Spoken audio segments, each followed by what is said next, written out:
as blacks. Like they can't. You name the average.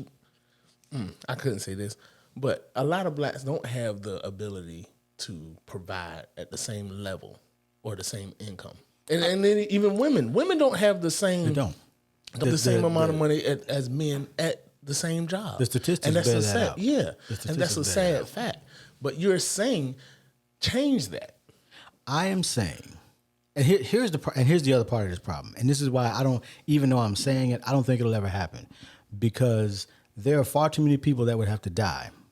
You think people would have to die to see this change? I think people would have to die in order for them to change their mindset. Yes, I think the people that have the mindset that don't want it to change would have to pass on before any of this would change. Because what I can tell you is this: there are far many more people in the generations younger than us that see it this way than see it the old way.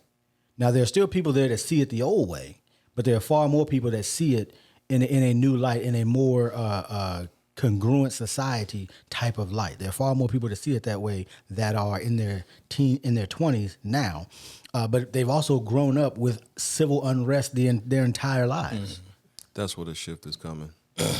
But with the newer generation that's coming out now, they see things differently than what their prior generation seen it. Yeah. So it's getting watered down. That's the bad way to phrase it, but it's getting watered down each generation, where it is less of the racism, is less of the thinking that the superior mindset. You know what I'm saying? So I talked with someone who has a daughter that's in an interracial relationship, and he has become more comfortable with it. And then he talked about how his parents are not so comfortable with it still. You know, so it just shows that with each generation, it changes. Yeah, so that's all I got. I mean, I know people like that now that are that they didn't know that their parents weren't comfortable with it until they brought somebody up. And then they found out. Got it. You know, they thought their parents were progressive. Then it's like, oh, maybe not as progressive as I thought. That's one Back to benefit. the- I can't say that my parents never taught us any difference in relationship. And people, we were always taught people are people. Yeah. You love who you love. You treat everybody the same. I was never taught any difference either. Yeah. I mean, and my dad had said, had always said, date whoever you want, figure it out. Whatever type of person you like, that's the person you should date. There are major cultural differences, though. Well, I think that's what, and that's what it is. It's a cultural difference. That's and I think as long as whomever's coming into, and this is not at all on the topic that we're talking about, I was about to get back on. I think that as long as the two parties involved can appreciate, not just tolerate or respect, but I think as you appreciate that other person's culture, if it's an actual culture, because I think sometimes we conflate, because there's an Irish culture, there is a French culture. The only reason there's black culture in the U.S. is because culture was robbed from those who are descendants of slaves. We have no idea where we're from. We have no idea what our culture is supposed to be. And so I think that's why in the U.S. there's a black culture. But outside of that, your culture is where your people came from. Yeah. Gotcha. Quick question. Okay. Yep. Moving back in the direction of the topic, abolish the whole system. Burn it all. For the bank's participation in the system that we're talking about, what are your thoughts about that, and are there any changes that need to be made? I think that there are, yes. The problem in the banking system, well, there are a great many problems in the banking system. The problem in the banking system is I think it benefits the greedy, meaning that if like the people that actually run the banks, like the entire last financial crisis was all a result of banks making speculative loans that they shouldn't have made. Got You it. talking about the collapse of the housing market and all that? Yeah, that was all due. That was all due to the banks themselves making these speculative to drive up profits. That was it. It was purely to drive up profits. Forget, and because the vast majority of American people, at least, are not educated in finance at all, it is easy to take advantage of people who are not educated in that area, because they're thinking you're presenting them with a good option, and you're not. Like, as a matter, even in car sales, right? and this is, I only know because I get to listen to it all the time. And so you can think you're getting a good deal, but then the car dealership has structured the deal in such a way that it looks like that is a terrible deal, and you essentially gave them $5,000 that you didn't actually give them. And so, but if you don't understand how the numbers work and the math works, then you'll always be taken advantage of, which is why we have to educate ourselves back to that. Right. With that, and someone told, or I heard a guy say, the oppressor will never give you the tools you need to overthrow him. And finance is that number one way to oppress anybody. Finances will oppress everybody. So, say that again. Well, and that's essentially what they've done. Well, that's the name of the game, guys.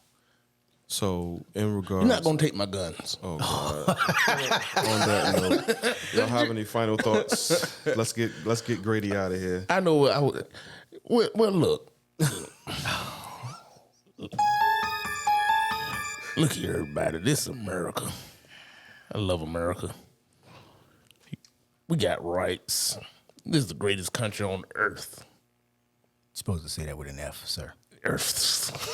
Nah, let me stop playing before y'all really think. All right, I'm not saying I hate America. I served this country, did what I was supposed to do, served my time. But the reality is, we all know and understand that it was not designed to benefit everyone. And a lot of things were said that we do need change.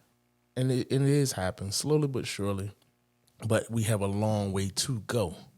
So take note of what you can change. Take note of the elements and the components you play in the system, and do your best to eliminate that element, eliminate that component.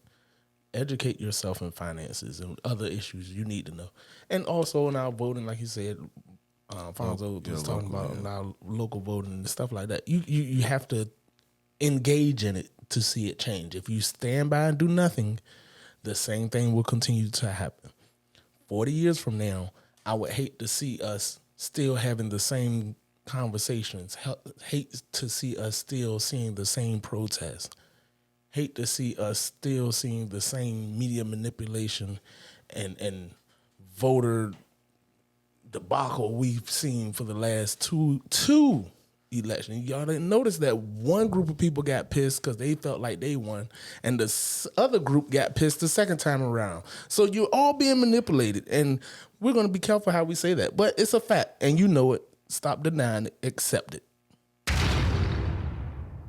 Okay. Hard to follow up on that. Oh, my fault, guys. I apologize. No. You It's get fine. my whole It's farm or fine. nothing. Y'all have a blessed day. Oh my gosh. God bless America. Okay, Bye, Clayton Grady. Beach, you gotta go. We You out. gotta go. We You gotta out, go. man. It's the last Hey, time thanks you for gonna see him on listening. the show. Appreciate it. Grady, you out. Thanks for stopping by, sir. I appreciate you guys having me. Thank you. What you got? Man, I ain't got nothing, man. All right, I'm all right. good. Y'all educate I mean- yourselves, man, and just you can't complain about things not changing if you're not participating in trying to make a change. Like it can be on the smallest level, what we all do individually, how we raise our children, how we treat our brother and our sisters. It's the small things that'll add up in the end. So I'm looking forward to the change. Slowly it's progressing, is a progressive movement. So I'm wishing for the best for everyone. Absolutely. And I like Calvin. I don't, when I say burn it all, I want the United States to be, or America and the world really, to be what it says it ought to be, right? What we were promised. What everybody was promised. And to think that we haven't changed is already incorrect. There have been 27 amendments to the Constitution.